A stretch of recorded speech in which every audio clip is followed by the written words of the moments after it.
Bien, José Guerra nos acompaña. José, bienvenido. Bueno, yo decía incluso en la apertura, no ahora de la introducción para tu entrevista y esta conversación que vamos a tener, sino desde la apertura, que aquí va transitando una gravísima crisis político-institucional, pero de la mano va una crisis que escapa al control del gobierno, pues la crisis económica y social. No se toman decisiones y todos los perfiles y todas las proyecciones nos indican que vamos muy, pero muy mal. Sí, bueno, gracias Carlos y a Televen por esta oportunidad de nuevo estar acá.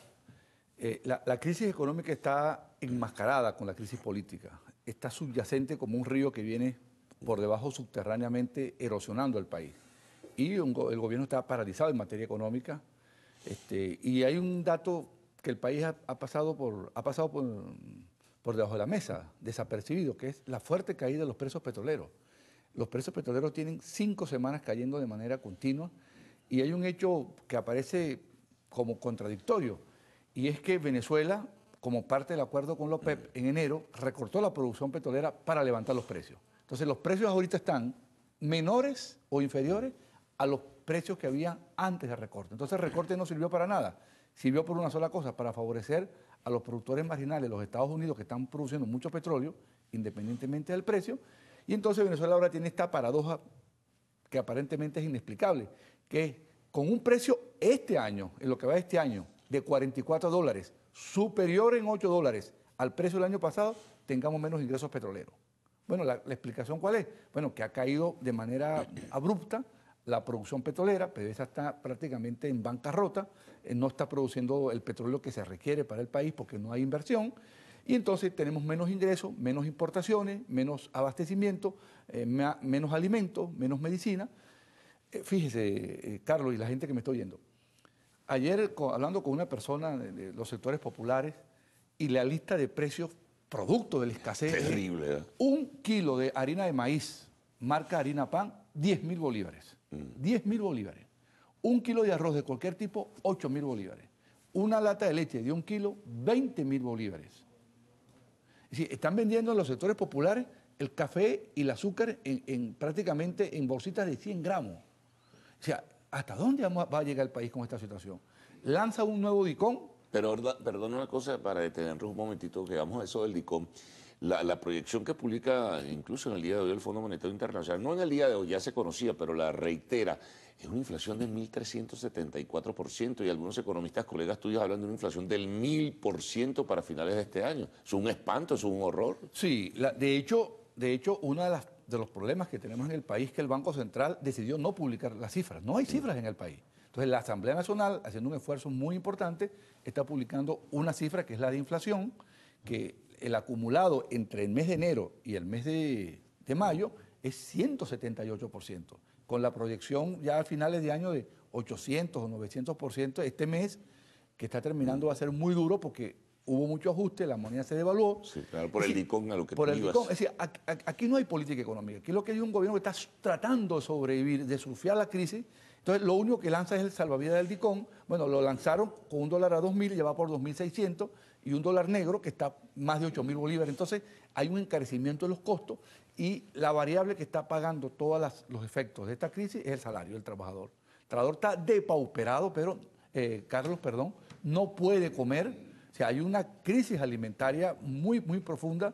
Es decir, o sea, yo invito al gobierno a que salga esa cúpula de Miraflores y vaya a la calle para que vea el pueblo pasando hambre. O sea, ¿cómo una persona con un salario mínimo, 2 salarios mínimos, puede comprar 1 kilo de carne para una semana a 16.000 bolívares? ¿Tú crees que el gobierno siga con la política de seguir aumentando el salario mínimo y el bono de alimentación? ¿Hasta dónde nos puede llevar y hasta dónde puede aguantar el gobierno esa política? No, lo va a seguir, tiene que seguir haciendo.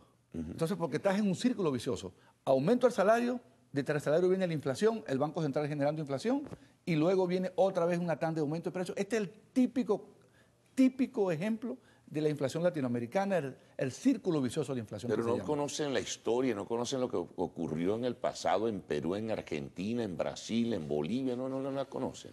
Carlos, hay gente preparada allí, dime la verdad. En materia económica. dentro del gobierno. No, en este momento no la hay. Bueno, si usted Habrá quiere, los técnicos del Banco Central que son gente calificada en pero, buena medida, los que son los que conducen la política económica, gente que en mi opinión, no tiene el nivel de comprensión de la crisis y la naturaleza de la crisis, porque si la están tuviesen... preparados, se formaron en universidades, tienen academia, tienen posgrado, tienen calificación. El problema está en que si tuviesen la... O sea, es que esto no es un problema nada más que de los ministros, es un problema también de la cabeza del gobierno.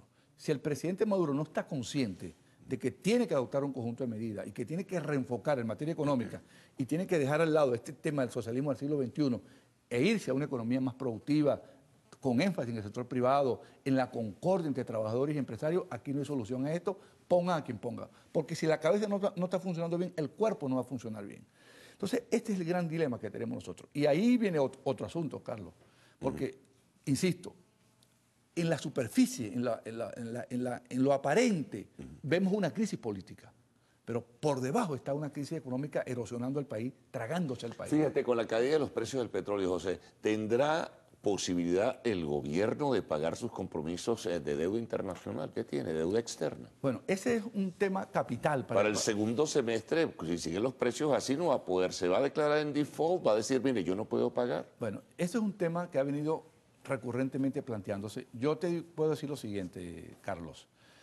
Mi opinión es que la deuda pública externa, tal como está contratada, no se puede pagar en estas condiciones y con estos precios petroleros. No se puede pagar. Sí. Pero lo peor que podría pasar es que el gobierno diga, señores, yo declaro un default, es decir, un incumplimiento en el pago de la deuda.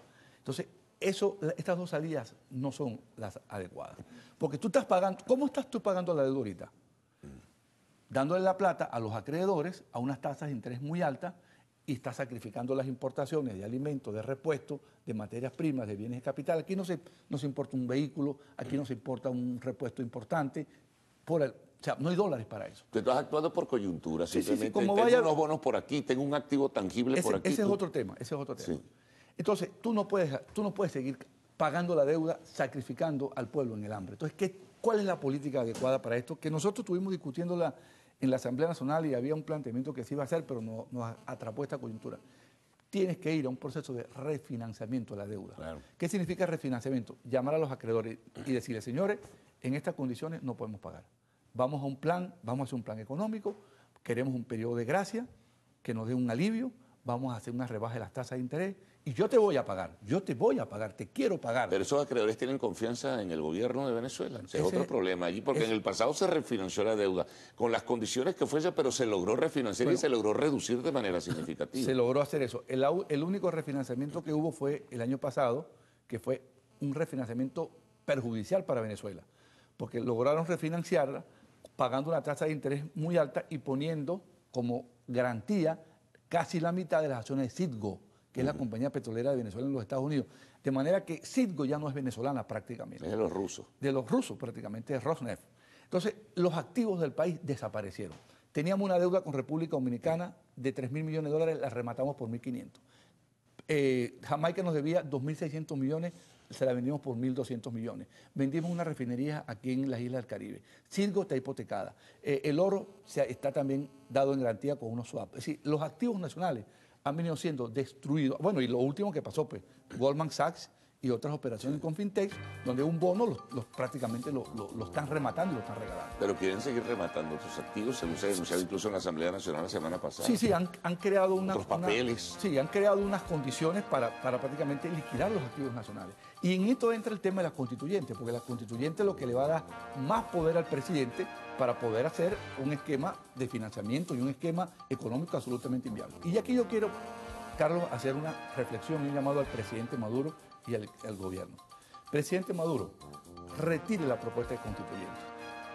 Retirada la propuesta de constituyente, entremos en unas conversaciones para buscar una salida al país. Y esa salida es un cronograma electoral confiable que vamos a tener que buscar un buen notario para que se pueda cumplir. Porque lo que dice Tibisay Lucena de cronograma electoral nunca se cumple, porque aquí no hay cronograma electoral. Entonces, retirada la constituyente, el país entraría en una etapa de concordia, de buscar una salida. Tal vez no de concordia, pero sí un proceso de negociación que puede ser importante, pero honrado, honorable y decente. No con cobas y se firman papeles que después... que establezca los cronogramas electorales de acuerdo con la Constitución. Y entonces el país entraría en una nueva etapa, donde la disputa no sería en la calle, con barricadas, sino buscando los votos del ciudadano venezolano. Pero hay que retirar las constituyentes, porque la constituyente, aparte de la ilegalidad, es un factor de perturbación que ha tenido una virtud, que es que dividió el propio chavismo. La constituyente no la quiere nadie. Entonces están atrincherados de una constituyente allí que nadie quiere, que están forzando y que no va a solucionar, sino va a agravar los problemas del país. Bueno, José, gracias por tus comentarios, muy amable por haber estado con nosotros. Se renueva la invitación para José Guerra para una próxima ocasión. Nos vamos a una pausa, al retorno del segmento de arte y espectáculos.